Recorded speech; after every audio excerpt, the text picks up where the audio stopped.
You already have a personal brand and you don't even know it. And based on how some of you are moving, it's not good. Your brand just might be the person who's always about to start and never does. The one giving relationship advice but always single. Or the one whose only content is showing their body for likes. That's still a brand. A terrible one, but still a brand. Today we're going deep. What a personal brand actually is, why it matters more right now than it ever has. The do's, the don'ts, and the mistakes that are quietly killing your reputation while you sleep. What is a personal brand? Your personal brand is how the world sees you. Simple as that. It's your reputation. It's what people say about you when you're not in the room. It's the feeling someone gets when your name pops up before you've said a single word. And here's what most people don't realize. You didn't choose whether to have one. It formed the moment people started forming opinions about you. Online, offline, in meetings, in comment sections, at events, everywhere. The only question is, are you in control of it? Or is it just happening to you? Why it matters more than ever. Here's what the data says.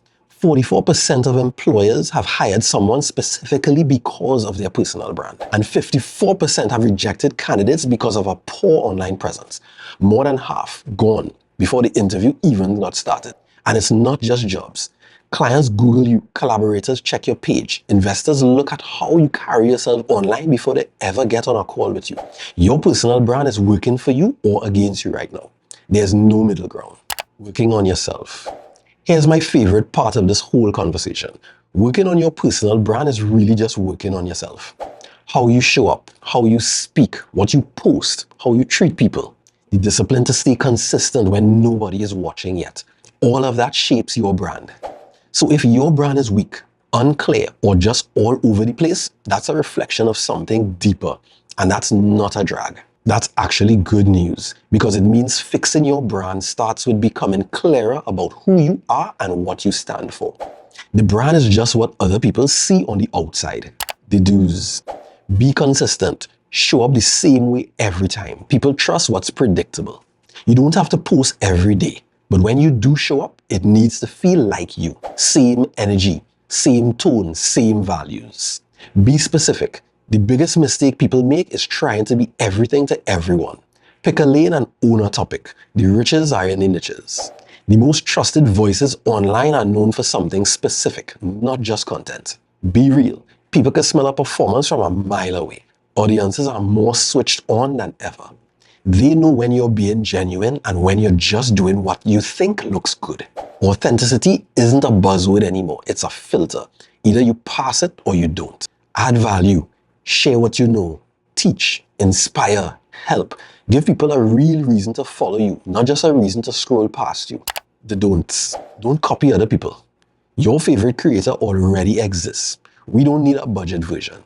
Inspiration is fine. Imitation kills your brand. There's only one you. That's actually your biggest competitive advantage. Use it. Don't go ghost.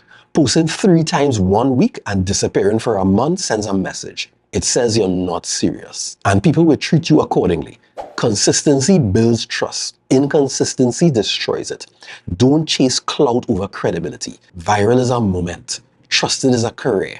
One trending post won't build your brand. But showing up with value week after week will. Play the long game. And don't forget offline. Your brand doesn't only live on the internet. It's also how you talk to people, carry yourself in a room, and how you follow through on what you say. That matters too. The internet just amplifies who you already are. Your personal brand is being built right now with every post, conversation, and every decision you make about how you show up.